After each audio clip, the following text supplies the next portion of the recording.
Hi friends, ನಮಸ್ತೆ. Welcome to my channel. Friends, ನಾನಿವತ್ತು ದೋಸೆ ಜೊತೆಗೆ ಯಾವಾಗಲೂ ಆಲೂಗೆಡ್ಡೆ ಪಲ್ಯ ಚಟ್ನಿ ಮಾಡ್ತಾ ಇರ್ತೀವಿ. ಇವತ್ತು ಡಿಫ್ರೆಂಟ್ ಆಗಿರೋ ಆಲೂಗೆಡ್ಡೆ ಬದನೆಕಾಯಿ ಹಾಕಿ ಗೊಜ್ಜು ಮಾಡೋದನ್ನು ನಿಮಗೆ ತೋರಿಸ್ತೀನಿ. ಇದಕ್ಕೆ ಬೇಕಾಗಿರೋ ಇಂಗ್ರೀಡಿಯೆಂಟ್ಸು: ಬದನೆಕಾಯಿ, ಆಲೂಗೆಡ್ಡೆ ಸಣ್ಣಗೆ ಹೆಚ್ಚಿಟ್ಕೊಂಡಿರಬೇಕು, ತೆಂಗಿನಕಾಯಿ ತುರಿ, ಕಡಲೆಬೇಳೆ ಸ್ವಲ್ಪ ಒಗ್ಗರಣೆಗೆ, ಟೊಮೆಟೊ, ಒಂದು ದಪ್ಪ ಈರುಳ್ಳಿ, ಸ್ವಲ್ಪ ಹಸಿಮೆಣಸಿನ್ಕಾಯಿ, ಕರಿಬೇವು, ಸಾಂಬಾರು ಪೌಡರ್. ಇದು ಸಾಂಬಾರು ಪೌಡರನ್ನು ನಾವು ತರಕಾರಿ ಹುಳಿ ಬೇಳೆ ಸಾರು ಮಾಡೋದಕ್ಕೆ ಉಪಯೋಗಿಸ್ತೀವಲ್ಲ, ಆ ಸಾಂಬಾರು ಪೌಡರು. ಈಗ ನಾನು ಕುಕ್ಕರ್ನಲ್ಲಿ ಮಾಡ್ತಾಯಿದ್ದೀನಿ. ಕುಕ್ಕರಲ್ಲಿ ಮಾಡಿದ್ರೆ ಚೆನ್ನಾಗಿ ಬೇಯುತ್ತೆ ಬೇಗ. ಎಣ್ಣೆ ಹಾಕಿ ಅದಕ್ಕೆ ಒಗ್ಗರಣೆಗೆ ಸಾಸಿವೆ ಹಾಕಬೇಕು. ಸಾಸಿವೆ ಸಿಡಿದ ನಂತರ ಕಡಲೆಬೇಳೆ ಹಾಕಬೇಕು.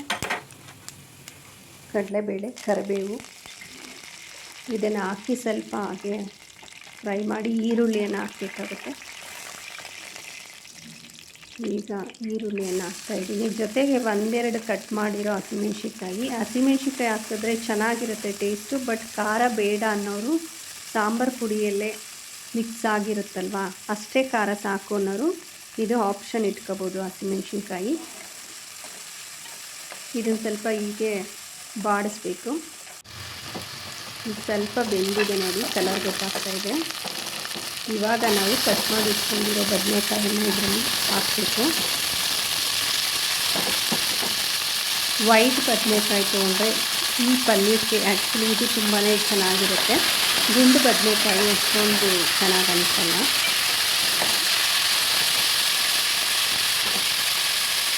ದೋಸೆಗೆ ಬೆಸ್ಟ್ ಕಾಂಬಿನೇಷನ್ ಅಂತಲೇ ಹೇಳ್ಬೋದು ಇದು. ನೀವು ಒಂದ್ಸಲ ಮಾಡಿ ನೋಡಿ ಇದನ್ನು. ಈಗ ಸ್ವಲ್ಪ ಫ್ರೈ ಆಗಿದೆ, ಬದನೆಕಾಯಿನ ಇದರಲ್ಲೂ ಹುರಿದಾಗಿದೆ. ಇವಾಗ ಆಲೂಗೆಡ್ಡೆನ ಮಿಕ್ಸ್ ಮಾಡ್ಕೊಳ್ಳೋಣ.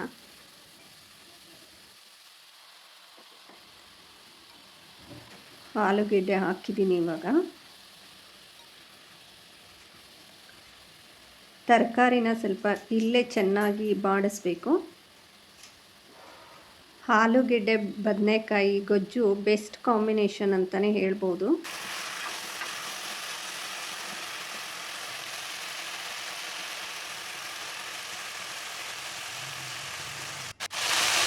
ಇದು ಫುಲ್ ಬಾಡಿದ ಮೇಲೆ ಟೊಮೆಟೊ ಹಾಕ್ತಾಯಿದ್ದೀನಿ. ಟೊಮೆಟೊ ಹಾಕಿ ಸ್ವಲ್ಪ ಇದರಲ್ಲೇ ಬಾಡಿಸ್ಬೇಕು. ಟೊಮೆಟೊ ಹಾಕಿದ ಮೇಲೆ ಸ್ವಲ್ಪ ಸಾಲ್ಟನ್ನು ಹಾಕಿದ್ರೆ ಟೊಮೆಟೊ ಚೆನ್ನಾಗಿ ಬೇಯುತ್ತೆ, ಬೇಗ ಬೇಯುತ್ತೆ. ಸಾಲ್ಟನ್ನು ಹಾಕಿದ್ರೆ ಸ್ವಲ್ಪ ಸಾಲ್ಟ್ ಹಾಕ್ತಾಯಿದ್ದೀನಿ. ಮತ್ತೆ ಇನ್ನೊಂದು ಸಾರಿ ನಾನು ಸಾಲ್ಟ್ ಹಾಕ್ತೀನಿ.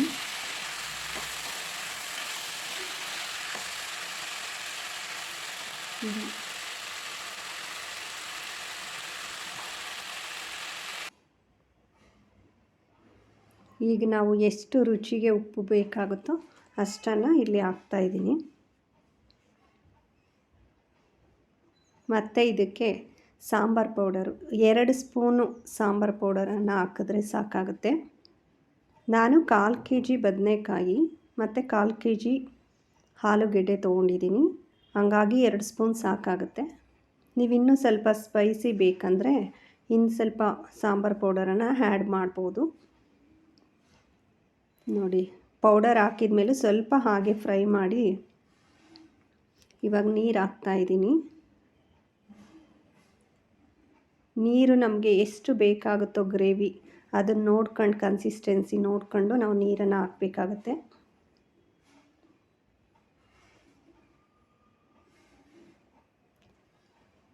ಇದಕ್ಕೆ ಇವಾಗ ಸ್ವಲ್ಪ ತೆಂಗಿನಕಾಯಿ ತುರಿಯನ್ನು ಉದುರಿಸ್ತಾ ಇದ್ದೀನಿ.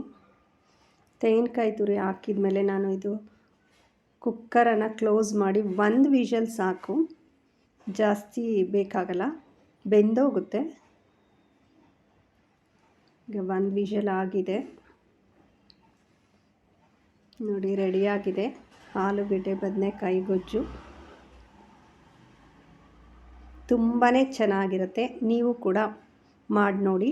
ನಿಮ್ಗೆ ಈ ವಿಡಿಯೋ ಇಷ್ಟ ಆಗಿದರೆ ಕಮೆಂಟ್ ಮಾಡಿ ತಿಳಿಸಿ. ನೋಡಿ ರೆಡಿ ಆಗಿದೆ. ಲಾಸ್ಟಲ್ಲಿ ಸ್ವಲ್ಪ ಕೊತ್ತಂಬರಿ ಸೊಪ್ಪು ಹಾಕಬೇಕು. ಇದು ದೋಸೆ ಜೊತೆಗೆ ತುಂಬಾ ಚೆನ್ನಾಗಿರುತ್ತೆ, ಹಾಗೆ ಚಪಾತಿ ಪೂರಿಗೂ ಕೂಡ ಚೆನ್ನಾಗಿರುತ್ತೆ. ನೀವು ಮಾಡಿ ನೋಡಿ. Thank you friends, thank you for watching. ನಿಮ್ಗೆ ಈ ವಿಡಿಯೋ ಇಷ್ಟ ಆಗಿದ್ದರೆ ಲೈಕ್ ಮಾಡಿ, ಶೇರ್ ಮಾಡಿ, ಸಬ್ಸ್ಕ್ರೈಬ್ ಮಾಡಿ. Thank you.